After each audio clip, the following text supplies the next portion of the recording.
The IG droid was waiting for something. For each of the past 6 days, it showed up as soon as the cantina opened.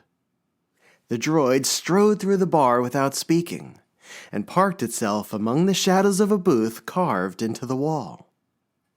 Woor, the bartender, pretended not to notice and instead focused on turning on the rest of the lights and setting up for the day.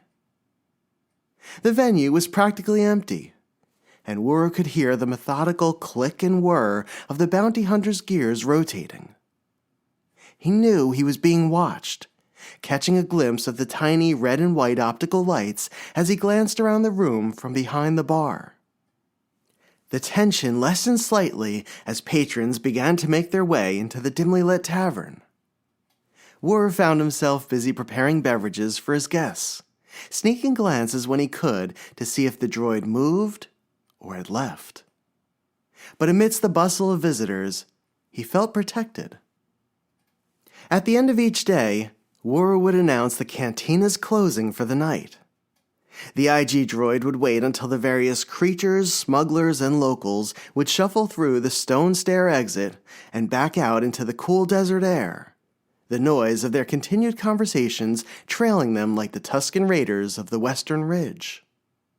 And the droid would outlast every other bounty hunter as well, finally rising from its perch and walking past Woor like he simply didn't exist. If Woor was the target, the steel-limbed bounty hunter would have terminated him days ago. But he realized it wasn't there for him. And it likely wasn't there for any of the regulars that frequented the Mos Eisley spaceport either. IG droids are efficient. They don't waste time.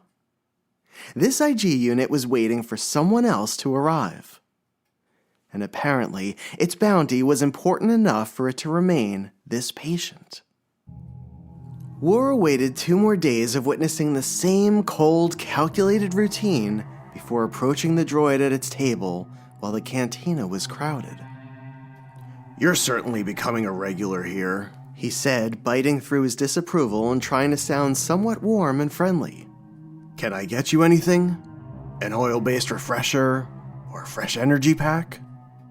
The droid was in the process of scanning the area around the bar. "No," it said without any inflection. Instead, without looking down, its claw-like hand pulled a stack of credits from the bottom pouch of its bandolier. "This will cover my time here." Woor looked down at the mound of credits, surprised. He pocketed them and stared calmly at the menacing tiny lights in the droid's bulb-shaped dome. "Are you looking for someone in particular?" The lights blinked and pulsed. Woor stiffened, knowing he had crossed a line. "No," the IG said again. This time it turned its head and looked at the bartender. "I will be here until I no longer need to be."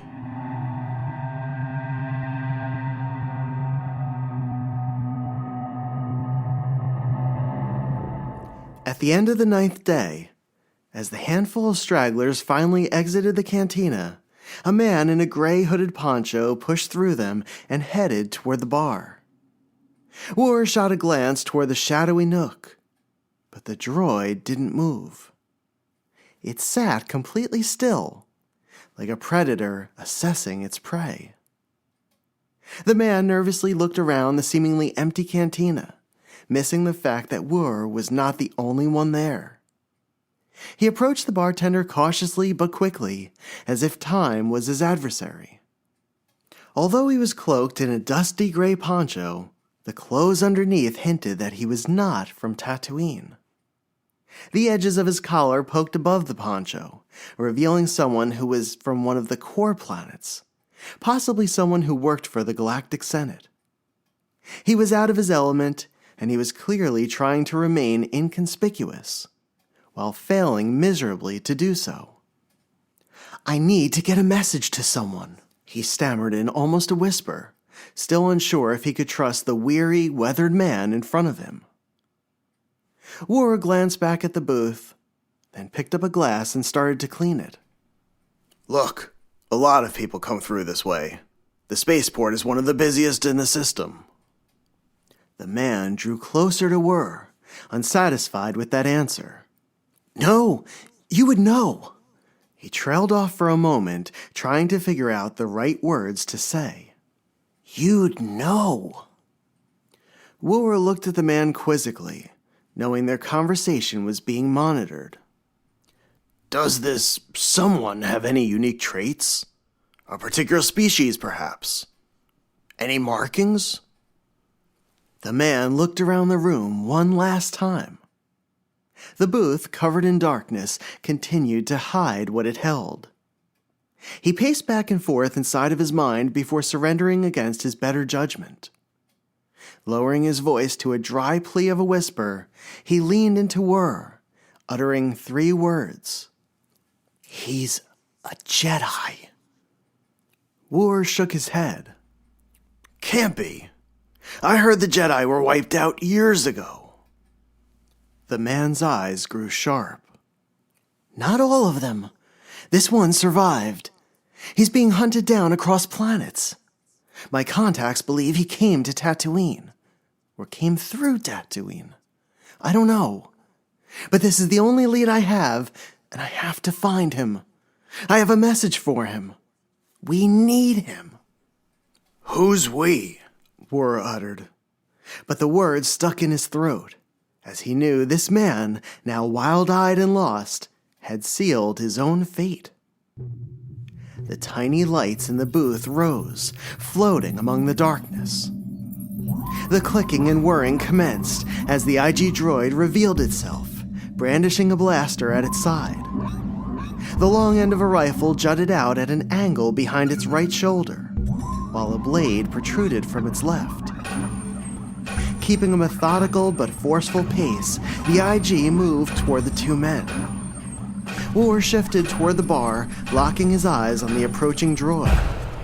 Take whatever issue you have outside, he said firmly. The man in the poncho rose, unsure of what was happening, unsure of what to do. Instinctively, he reached for Wur, his hands swiping the empty air. You will tell me everything you know about that Jedi, the droid droned. And you will hand over that message. Wur, almost standing behind the bar at this point, barked, Take this outside. I don't want any trouble in here. With its free claw, the IG droid picked up the man by the front of his poncho and proceeded to carry him toward the exit. The man shifted within his cloak, trying to break free of his captor's grasp. Wur turned his back toward the scuffle, refusing to make eye contact with the man again. But a sharp bang spun the bartender around again. The man wasn't squirming to release himself from his poncho. Instead, he had reached beneath it to grab and fire a concealed blaster, hitting the droid squarely in its midsection. The droid, momentarily stunned, threw its head back as if to reset itself, pistons winding and reeling. Another blast hit the bounty hunter's left shoulder, tilting its torso in that direction. Wur ducked below the bar, getting as low to the ground as possible to avoid any stray shots. The man rolled toward the wall as the droid lurched and righted itself again. It stumbled forward, and the man aimed at its metal head. A blast seared through the bottom of its chin, and the IG's right arm jerked, firing off a solitary bolt from its blaster into an electrical generator panel embedded into the wall. The explosion was instantaneous. The wall cratered and sparked like a thunderbolt. Blue and orange flames raced toward the ceiling and scattered like minox out into the open space. Thick clouds of charcoal smoke burst forth through the room. Chunks of the wall rained down upon the bar, knocking Wur onto his stomach.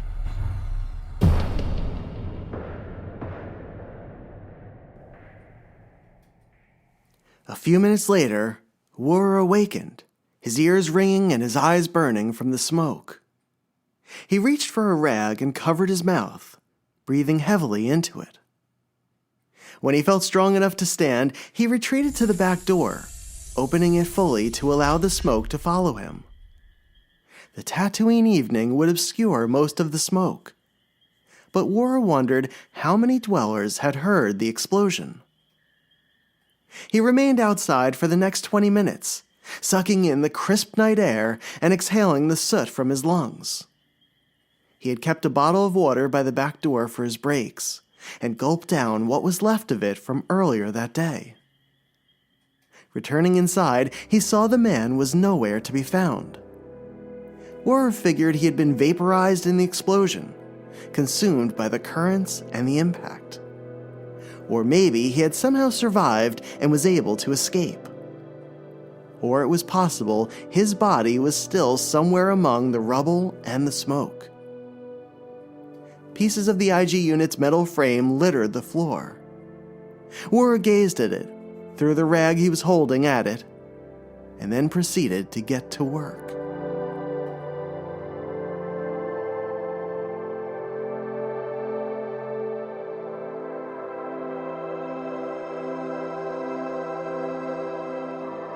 For the next 4 days, Wara kept the cantina closed.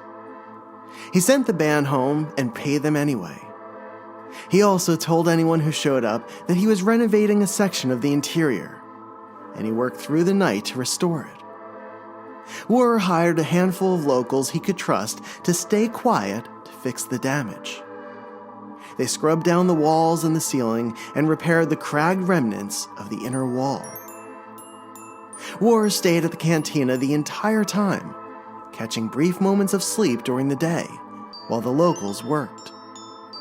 Once they left, he sought to remove the pervasive smell of smoke from the room's myriad crevices.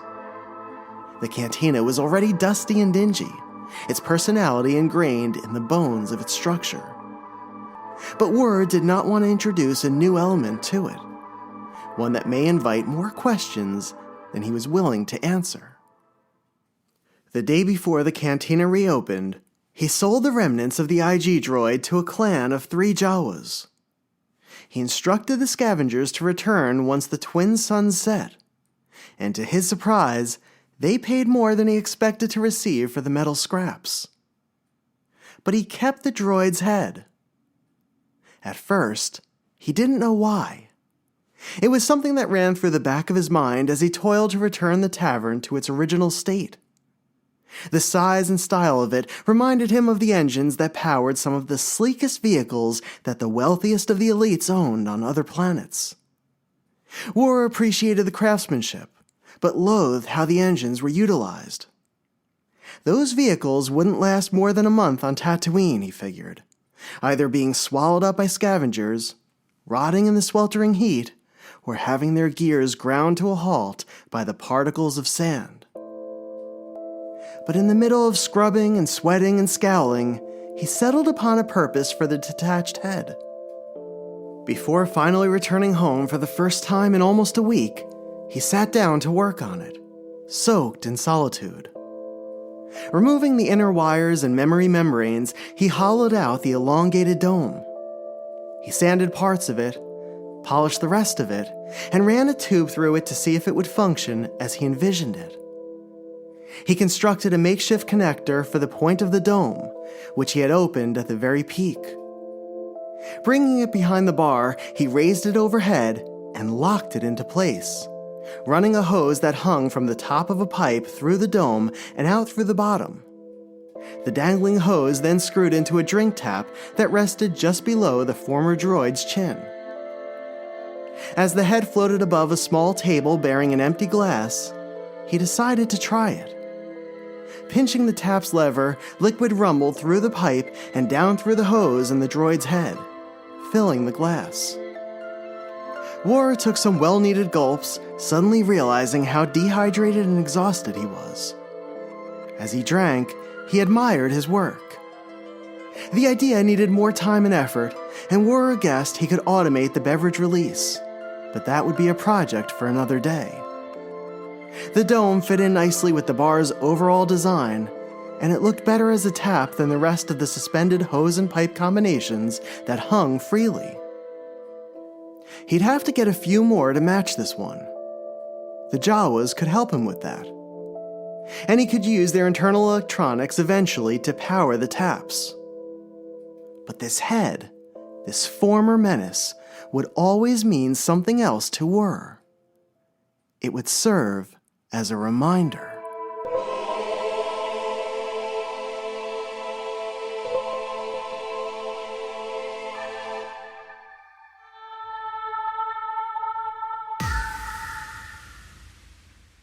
Over the next few days, business as usual resumed. Word spread that the cantina was open to the public again, and the regular patrons quickly found their way back to their spots along the bar, as well as filling the booths along the walls. The days soon bled into one another. Whir struggled to sleep most nights. A feeling of waiting for something to happen hovered over his head. In his dreams, the IG droid would appear from the shadows of the cantina once again, reconstituted and seeking revenge. It was a haunting spirit he couldn't shake for a while, until the threat finally dissipated with time. The rest of the season was a busy one. Travelers across the galactic system made stops at Mos Eisley, and new faces appeared, seeking downtime in the cantina. Whir was busy serving a Rhodian one afternoon when two pilots entered. A third figure followed. It was either a silver-shelled android or some type of protocol assistant, but Whir could only see its shimmering outline. As the pilots headed down the stairs and toward the bar, the droid paused, processing its surroundings. Its eyes glowed and stared at Whir unblinking. The bartender tensed. He caught the attention of the two pilots and asked gruffly, "Is that droid with you?" One of the men looked behind him toward the open aperture of the entranceway and turned back to face Whir. "Yes, he's with us," he replied. "Is there a problem?" "We don't serve its kind here." He stared at the silhouette at the top of the stairs. "We don't serve droids here," he clarified. "It will have to wait outside until you're finished." The men apologized and ran back toward their counterpart, ushering it out into the open air and toward the sun's light. Whir watched them leave and return a few moments later without the droid. Running his rag along a section of the bar, he thought to himself, "This is how it will be from now on." He scanned the entrance again, just to make sure, and served the next guest waiting for a drink from the makeshift tap.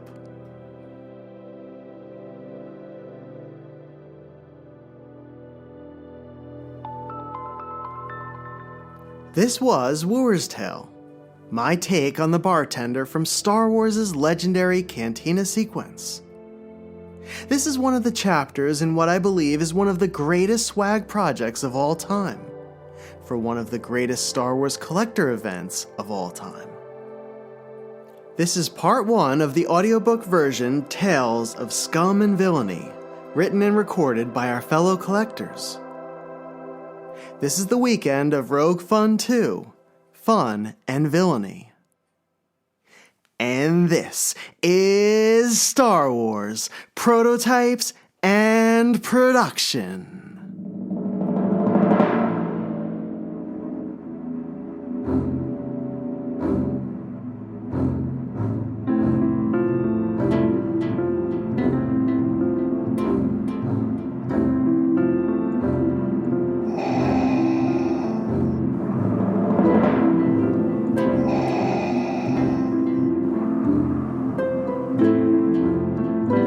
From Coruscant to Tatooine, and every planet in between, Star Wars, Prototypes and Production, with your host, David Quinn.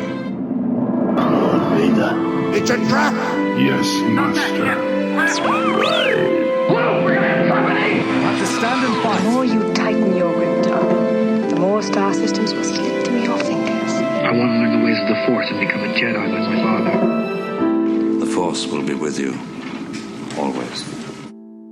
A very special Star Wars event took place this year during the last weekend in April. Rogue Fun 2, Fun and Villainy, was a 4-day collectors meetup, in which more than 200 collectors traveled to the Atlanta region of Georgia.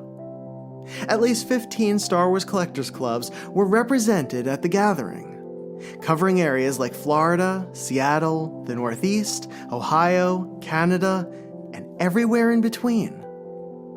And the attendees covered so many areas of collecting as well. We had both modern and vintage prototype collectors, Kenner and Hasbro, the Black Series and the Vintage Collection, as well as those who focused on posters, bootlegs, ceramics, film and series props, proof cards, employee items, trading cards, international pieces, autographs, and almost anything else produced for the franchise. We dined together, visited the Center for Puppetry Arts together, where we saw some of the iconic Muppets and puppets of our childhoods. We toured the impressive Star Wars collections of some of the event's hosts together. We went on excursions around the Atlanta area together, seeing filming locations for the series Stranger Things, shopping toy stores and antique malls, and exploring the distinctly Georgian locales. And we spent an amazing day Saturday in the grand ballroom of the Hilton's Doubletree in Marietta, for a day of Star Wars and collector-related panels and dinner, followed by an epic nighttime room sales featuring some of the rarest and most exciting collectibles from the past 50 years. But at its core, Rogue Fun was and is about connecting. The event offers all of us a chance to spend meaningful time together, building lasting friendships and creating memories. And one of the ways Star Wars fans mark an occasion like Rogue Fun is with homemade swag.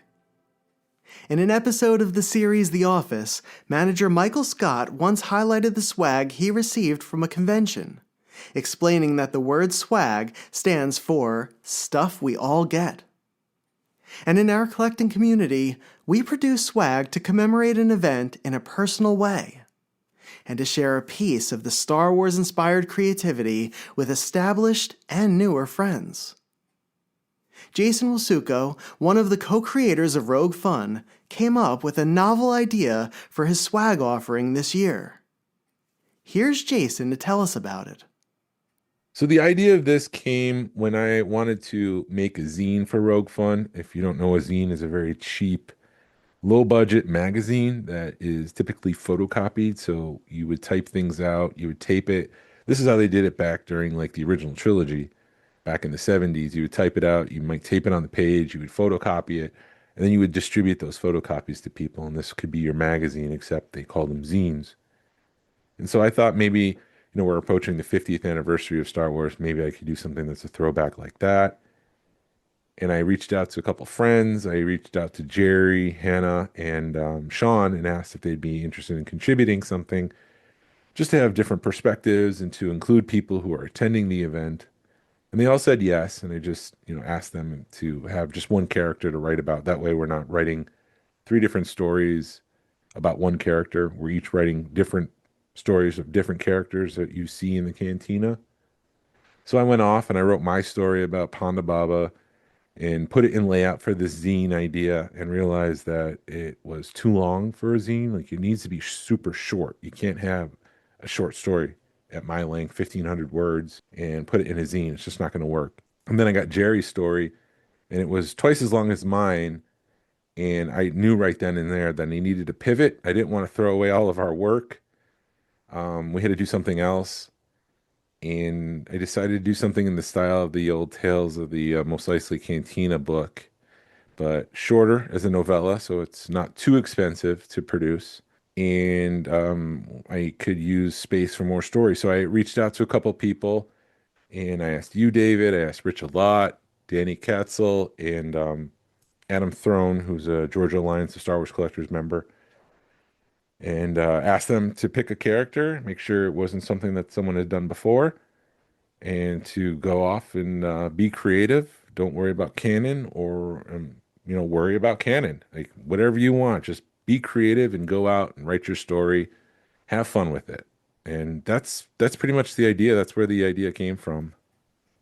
In March, Jason called me and told me about his Tales from the Cantina swag idea.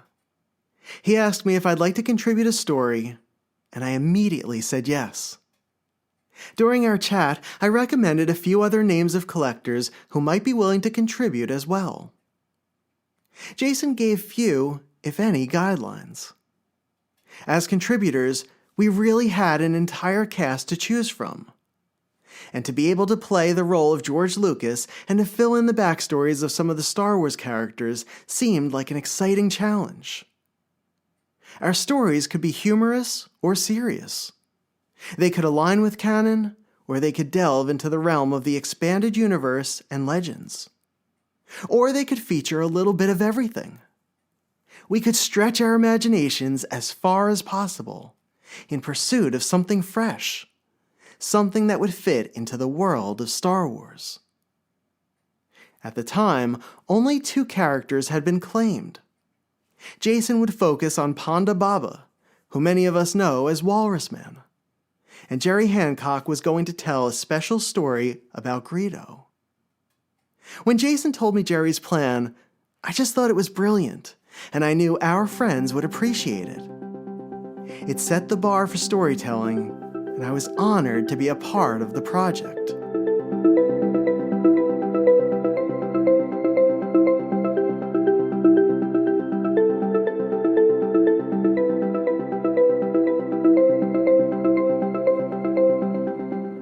My idea came to me a few days later, while I was in the shower. In my mind, I visualized myself walking through the cantina to see if anything or anyone stood out to me. My first thought was the bar itself. I had learned a while ago that Lucas and the team had used combustion chambers from old Rolls-Royce engines as the drink dispensers hanging overhead in the center of the bar. One of those combustion chambers was reused a few years later to create the metal dome for IG-88, the slender robot bounty hunter from The Empire Strikes Back. I wondered how that combustion chamber was able to serve as both a drink dispenser and a droid head in the Star Wars universe. And that's when I remembered Wurr's sole lines in the film. "Hey, we don't serve their kind here," as he pointed to C-3PO and R2-D2, and, "Your droids, they'll have to wait outside. We don't want them in here." I traced the lines in my head between the IG droid and the drink dispensers, and then to Wurr's reaction to seeing 3PO and R2 in the film. And immediately, I knew I had my character and my story. It filled me with such excitement. It was like a puzzle begging to be completed. And I was up to the task. By the time I finished my shower, I had arranged 2/3 of the story in my head. Over the next few evenings, I sat at my computer, fleshing out the action, letting the characters guide the story. I like to listen to music whenever I work on the podcast or on any writing project. And for this one, I needed something that captured the tension of the interaction between the IG droid and the bartender. I needed something that sounded somewhat cold, somewhat alien, and whose rhythms were taut and splintered. So I chose Radiohead's 2001 album, Amnesiac. I inserted a few Easter eggs into the tale, like when Wurr looks at the IG's detached head and is reminded of the jet engines that power the vehicles of the elites. It was a nod to the Rolls-Royce machinery I mentioned earlier. And when Wurr is speaking to the man in the gray poncho and asks him if the person he's looking for had any, quote, markings, that was a reference to how prototype collectors generally ask if a pre-production piece has any copyright markings on a figure's leg, back, or feet. My biggest challenge in writing the story was figuring out the reason why the IG droid had been waiting in the cantina for days, as well as what would lead to its destruction. And the answer I came up with was that it was stalking a potential Jedi. The Jedi I had in mind was our friend, Old Ben. You may know him as Obi-Wan Kenobi, but I didn't want to state a name. I knew the droid was going to be destroyed and that the man it confronted would disappear as well. But I wanted to remain somewhat vague. That part took the longest to craft.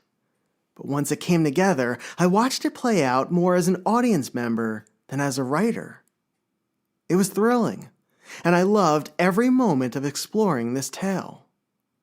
But ultimately, my goal was twofold: to keep the tension burning in a sparse story taking place in the cantina, and to create a payoff that not only explained the bar's drink dispensers, but why Wurr has an aversion to droids in the 1977 film. And my aim was to create a backstory that once you heard it, you'd want to adopt it as canon. It wouldn't change or interfere with what came before or after it in the Star Wars timeline, but it might resonate with you in a different way. One where you'd never look at the beginning of the actual cantina scene the same way again.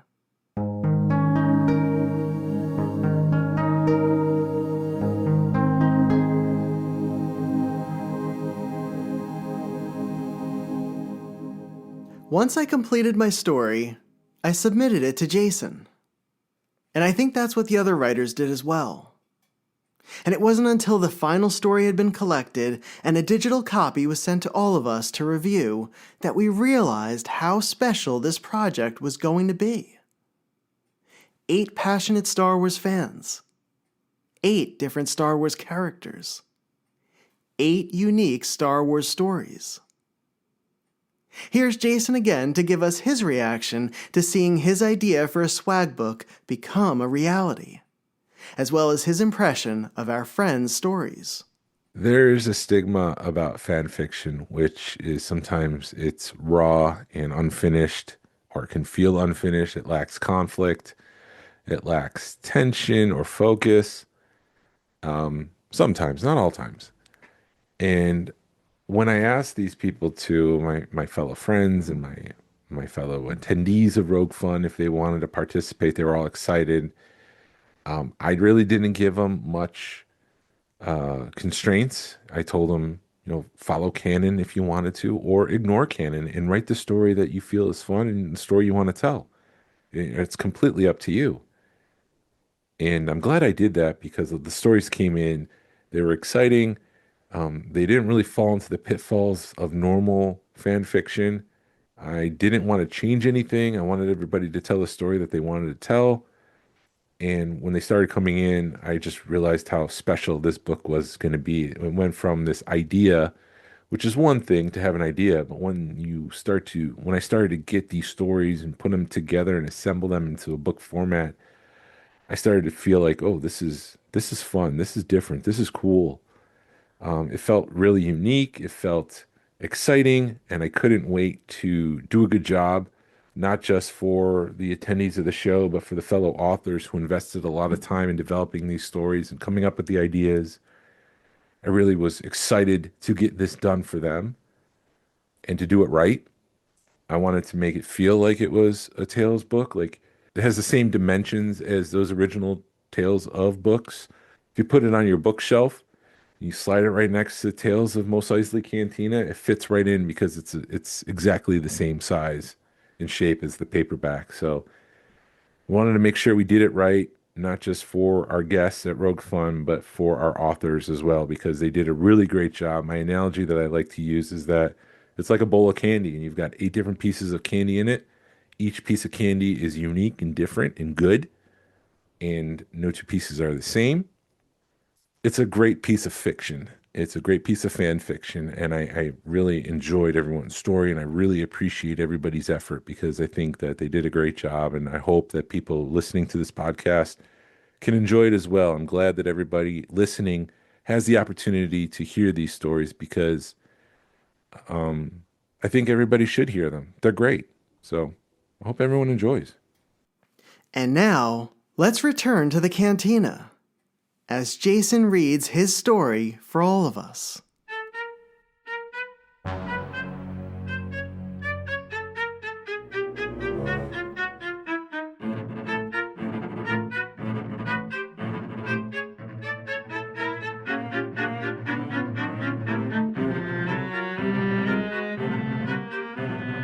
Badges of Honor, Panda Baba's Tale by Jason Wasulko. Hey, you just watch yourself, Dr. Evazan said to the foolish girl who made the unfortunate mistake of getting in his way. The girl's husband, dressed in a heavy coat and a beard as if he were on the snow planet, stepped between them. No, we don't want any trouble, sorry. He seemed like he was in a hurry. Panda stepped out between Evazan and the girl. Sorry, sir, he said in low tones. He wasn't sure if the couple understood Aqualish or not. It sounded like moans to untrained ears. But the human looked the way Panda felt, exhausted. As the couple hurried away, Panda turned back to his friend. Can't you control yourself for 2 seconds? Starting fights with every nerf herder who crosses your path could end badly for us. He jabbed his hand in Evazan's chest to stress his point. I was walking down the street minding my own business. People should know to get out of my way, Evazan replied while brushing the wrinkles clean from his shirt. His smile was twisted. Evazan was still looking through the crowd as though he wasn't satisfied that his latest target had disappeared through the swarm of pilgrims. Panda glanced in the direction of the unfortunate couple and felt relieved he couldn't see them. Let them go, Panda moaned. There are too many Imperials here to start a fight. They may recognize you. Let them get to me, Evazan said while adjusting his vest over his shoulders. They'll learn the fear they have for their dear emperor is nothing next to the fear for Dr. Cornelius Evazan. After all, I've been awarded for my work. A devilish smile grew on Evazan's uninjured side of his face. Scars riddled his left cheek, and the muscles couldn't support a grin of any kind. Panda wondered why Evazan's vanity was getting worse over the years. The once promising surgeon now seemed to seek the same villainous fame as the Hutt. I swear, the only person I can't protect you from is yourself. Let's get paid and get off world, Panda replied. He noticed a squadron of stormtroopers marching down the road and felt his heart skip a beat. Hurry. These days, death wore heavily on his mind. Panda feared Evazan might anger the wrong person and get them both killed. He also had to worry about running into a bounty hunter from the Pike Syndicate. A hefty bounty on Evazan would make any person consider dismissing the dangers of crossing him. On top of that, ever since the stories of a wanted cargo pilot running wild in Jeddah City hit the newsnet, the city had become as unstable as raw coaxium. There were people looking for the pilot, stormtroopers and insurgents alike. Vendors sold their wares while looking over their shoulder. Pilgrims crowded the street, hurrying to their worship, while stormtroopers indiscriminately detained people, hoping to stumble upon their fugitive. Between the rising tensions in the city and Evazan's madness, Panda wasn't sure what could detonate first. They rounded the street corner into a darkened alley, which said a lot with a Star Destroyer hanging ominously above them. Do you know what your problem is? Evazan said as his march came to a halt. You have no faith in me. You're afraid I'll lose a fight. Panda rubbed his forehead, wondering if Evazan was getting drunk on another hidden flask concealed in his vest. My biggest worry is keeping you focused, Panda replied. We have a debt to the Pike Syndicate that needs to be paid in a few hours, and if we miss that deadline, we'll have a bounty on our heads. Do you want to fight me? Evazan said. He gritted his mangled teeth like a Corellian hound. Why would I want to fight you? Panda stepped away to de-escalate the tension.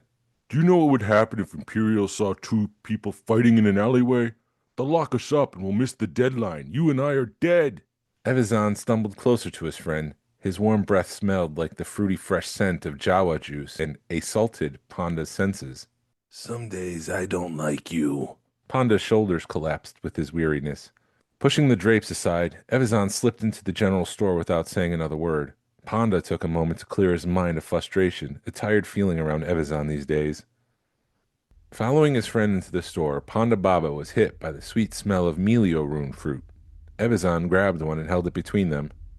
Haven't seen one of these since Lothal, Evazan said before taking a bite from the fruit. Orange juice dripped down his chin. The two of them had borrowed money from the Pike Syndicate on Lothal to buy themselves a new ship. Evazan offered Panda as collateral, but the Pike said that wasn't necessary. They have spies everywhere and promised to collect on their loan. Just get our credits, Panda said, weary of always getting the doctor focused. The sooner we settle our debt, the better. Relax, Evazan said with a hand on Panda's jacket. No one is foolish enough to cross me. I thought I told you to wait till sundown, a voice said from the shadows. Panda, with his big black eyes, could see Gerd Flax in the back corner of the shop with no issues. The shopkeeper wore a black jacket and a heavy beard. Sweat dripped down his temple as though he had just run in from the desert. I'm collecting now, and unless you want to be my next victim, you'll pay me, Evazan said. He took another loud bite from his fruit. So it's done? I won't be hassled by Otto von Kusten anymore? Dead as the old republic, Evazan said, with a firm fist on the counter. Though if I had more time, I could have made him very obedient to you. I'm very good at what I do. I could have rewired his cortex to become more agreeable to your commands. He would have been a work of art. What you did was all I needed, Gerd replied with a failing voice. He placed the bag of credits on the countertop. Evazan looked to the door while taking another bite of his melly-room fruit, waiting for Ponda to take care of business for him. Ponda picked up the bag of credits and counted. All here, Ponda replied. He felt better now that they had collected. They could leave the city and settle their debt. It was their third commission in a few days. Evazan's line of work was quite lucrative. Does anybody know about this yet? Dr. Evazan stepped into the shadow, closer to Gerd. Have they issued a death sentence? Ponda moaned in frustration. Cornelius Evazan collected death sentences like an imperial pilot collected kills, but Evazan's genius in the art of surgery was also the root of his madness. Gerd nervously keyed information into his datapad. The cool glow of the screen lit the lower half of his face. His brow rose as information filled the screen. Yes, it seems so. 12 in total. 12? Evazan barked. This job made 11. It looks like there was one issued yesterday on Tatooine, Gerd replied. Tatooine? What's that? A planet in the Outer Rim, Gerd said. His fingers trembled. He turned the screen to face the duo. A blue glow filled their faces, showing a desert planet. Evazan grabbed the screen and read it in silence. Then he threw it on the countertop with a gasp. He grabbed Ponda by his jacket and yanked him closer. Have we been at Tatooine? Dr. Evazan asked Ponda. I have, but I haven't been there with you yet. I have no idea if you've been there before. Evazan turned back to Gerd. What's the sentence for? Murder of a Nikto at some bar, 2 days ago, Gerd replied. Evazan stepped closer to his assistant and whispered. Someone impersonating me again? Ponda wasn't sure. Dr. Cornelius Evazan's notorious reputation led people to use his name to instill fear in others. In this case, it appeared those on Tatooine were so convinced that the good doctor was to blame for these crimes that they issued a death sentence for him. Evazan seemed distracted by this, almost as though this would take priority over settling their debt. If I already have the death sentence, I might as well do the crime. And I refuse to have a false badge of honor in my name. Let's go to Tatooine and gut some insignificant moof milker. Ponda sighed, feeling an uneasy tension in his gut. One of these days, these death sentences were going to catch up to them.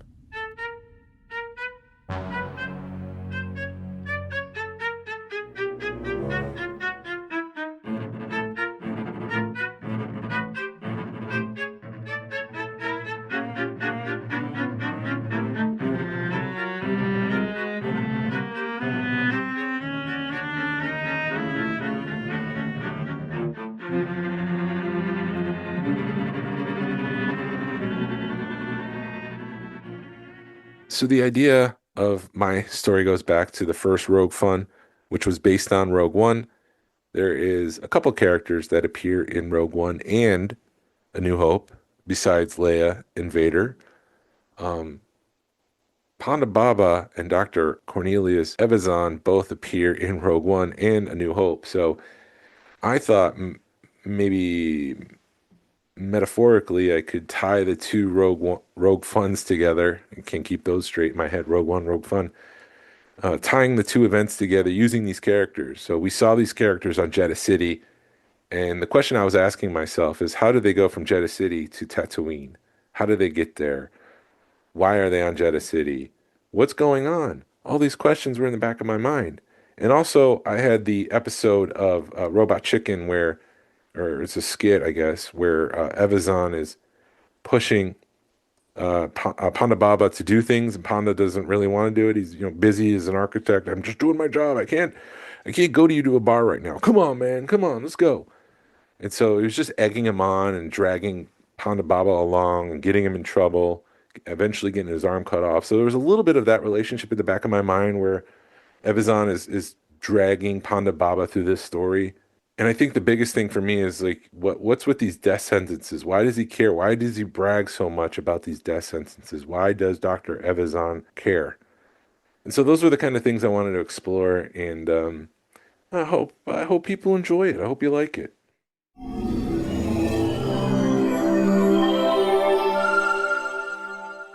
As Yoda once taught us, sometimes the smallest characters can make the largest impact.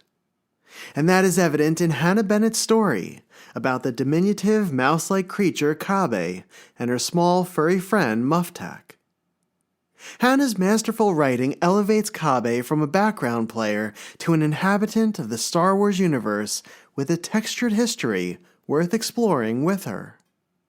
You really feel the weight of Kabe's reflections, her regrets, and it makes for another compelling chapter in this very special series. So let's return to the cantina for one final time today, as Hannah shares her story with us.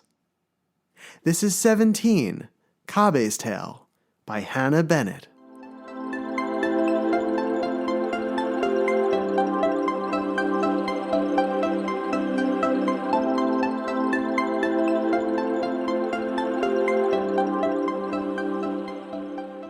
In the far corner of Chalman's Cantina, Lum and Regrets pooled on the ground beneath Kabe's feet.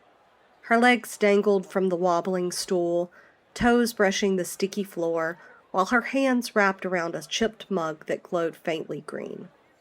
Across from her sat Muftak, a mountain of fur and tusks that seemed to dwarf the booth he occupied. Even hunched slightly, his shoulders brushed the cracked wall behind him. Kabe, you are staring again. Muftak chirped out in Talzi, a language Kabe had long ago learned so she could speak with the giant. I'm counting, she replied. Counting what? Regrets. Muftak paused. One thick claw tapped thoughtfully against the rim of his glass. How many? Kabe squinted through the smoky haze towards the bar.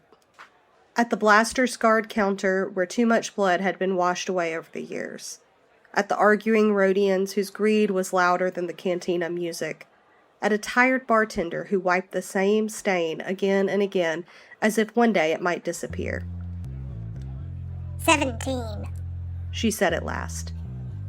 Maybe 18 if that last drink is a mistake. Muftak looked down at the mug in Kabe's paws. The liquid inside shimmered with an unhealthy glow. And the rest? Muftak asked casually, though he is obviously more interested than he let on. She gestured with her mug towards the far wall, where a faded militia recruitment poster hung, half torn and forgotten. That's one. Believing those words. Serve with honor, defend the innocent. I was good at it too. Her voice dropped. 3 campaigns. I could strip a blaster rifle in the dark and reassemble it before the emergency lights kicked on. Her gaze drifted towards a Weequay mercenary nursing a drink alone. 2 through 7 are the fighters I left behind on Ryloth. We were supposed to extract before the bombardment. Command changed the timeline, and I followed orders. She took a long drink. They didn't make it out. Muftak's eyes narrowed as he considered Kabe, seeing her in a new light. 8. Kabe continued, pointing towards the cantina's entrance. Was trusting Captain Voss when he said the supply manifests were legitimate. Turns out half our munitions were being sold to slavers. I reported it. She laughed bitterly. 9 was thinking honesty mattered more than rank. Her small fingers traced the rim of her mug. 10 was confronting Riggs with the truth. 11 was watching his face and knowing it was over. 12 was the discharge from the outfit. She paused. 13 was my mother's face when I came home without my uniform. The music skipped, caught in an endless 2-second loop before correcting itself.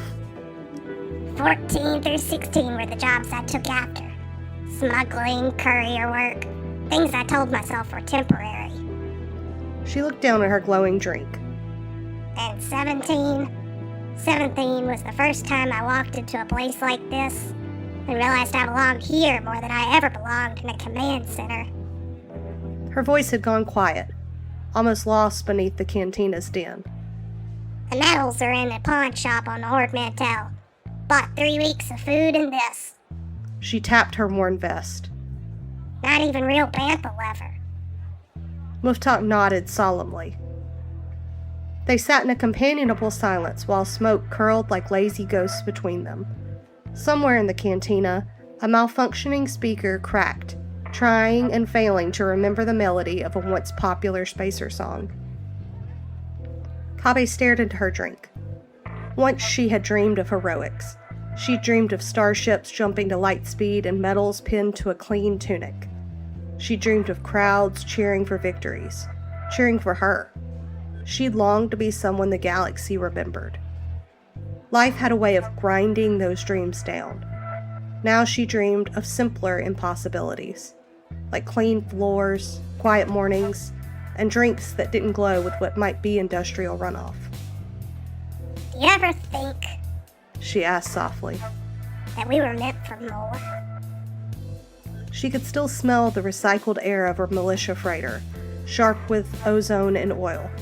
She could almost feel the weight of a blaster rifle in her hands, a perfectly balanced extension of her will. She'd led a fire team through the chaos of the Outer Rim campaigns. She knew what she was doing then, and she was good. Then, after weeks of reviewing the shipping manifests and logs, she'd stood in Rix's office. She was still in full armor then. She had believed the system worked. She laid out the evidence carefully and noted every manifest discrepancy and shipping routes that made no sense. Boss's signature was on every damning document. Rix had listened with the expression of someone already calculating political angles. When Kabe finished, he simply said, "You're dismissed." She had known then that it was over. 2 weeks later, she'd stood in that same office and surrendered her armor piece by piece. Chestplate, pauldrons, helmet. Each piece made a hollow sound as it hit the desk. She'd walked out in her thin undershirt, feeling naked. She had felt like she was shedding her skin and leaving behind everything that had made her matter. The cantina's sticky floor was a long way from polished militia quarters. The weight in her hands now was just a chipped mug, not a blaster. No one here snapped to attention when she walked by. No one here needed her to be anything but present. Muftak considered Kabe for a long time. His ears twitched as voices rose and fell around them. I was meant He said finally, to survive this far, and I have. Everything else is just a bonus. He lifted his glass slightly. Kabe blinked. Then she laughed out a tiny sound akin to static breaking through a bad transmission. She raised her mug. To surviving. Muftak lifted his glass to meet it. To still being here. They clinked. The sound was small, nearly lost beneath the cantina noise. Outside, the distant roar of departing starships blew past on desert winds, mingling with the quiet hum of fate pulling the galaxy towards an uncertain future. Inside, the two unlikely friends shared warmth and stories of their past lives. Kabe took a sip and winced. The drink was terrible, but she smiled anyway. Tonight, survival was enough.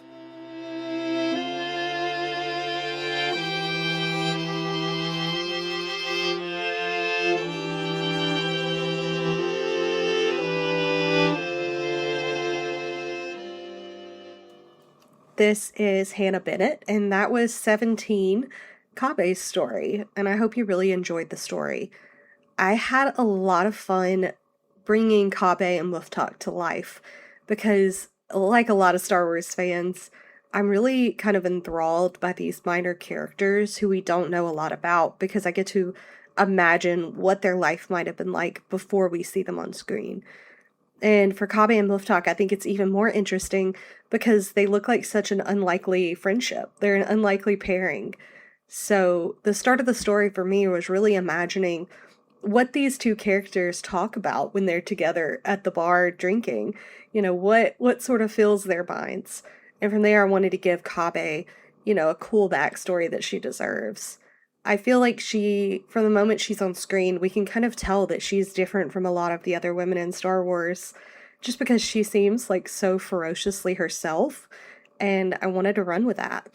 I also knew pretty quickly into writing that Muftak would be like a man of few words, that he was somebody whose presence was enough when he was there, and only spoke kind of when he needed.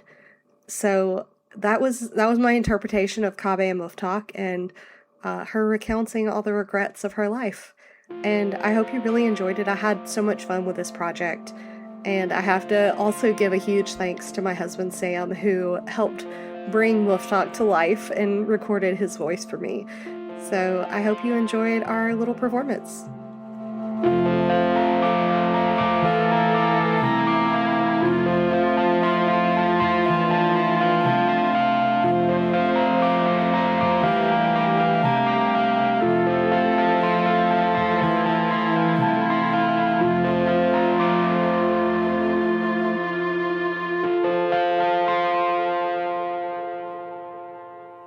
And that brings us to the end of part 1 of the fan-created book, Tales of Scum and Villainy. If you attended the Rogue Fun 2 Fun and Villainy event in Georgia, you likely received the hard copy of the book, which we have been so excited to share with you. I'd like to thank my friend Jason Wasulko for creating this incredible project, one that brought all of us together to celebrate the wonder of Star Wars. And I'd like to say a special thank you to him and to Hannah Bennett for not only writing these fascinating stories, but for recording them. And extra bonus points to both of them and to Sam Bennett for voicing the characters as well. I hope you enjoyed these first few chapters. The Tales of Scum and Villainy crew has many more surprises in store for you. Coming up, you'll hear stories from Rich Alott, Jerry Hancock, Danny Katzel, Sean Moynihan, and Adam Throne. We'll spend time with Greedo as he takes on a special assignment with a few other notable patrons. And we'll be tending bar with Akmina during happy hour. And soon we'll be joined by Han's mysterious companion known as Jenny from George Lucas's deleted Cantina scenes. We'll also catch up with the Snaggletooth Tequil and our hammerhead friend Momo Nadon. So make sure you pay your tab, get home safely, and we'll meet you back here tomorrow for more Cantina happenings from the pages of Tales of Scum and Villainy, only on Star Wars, Prototypes and Production.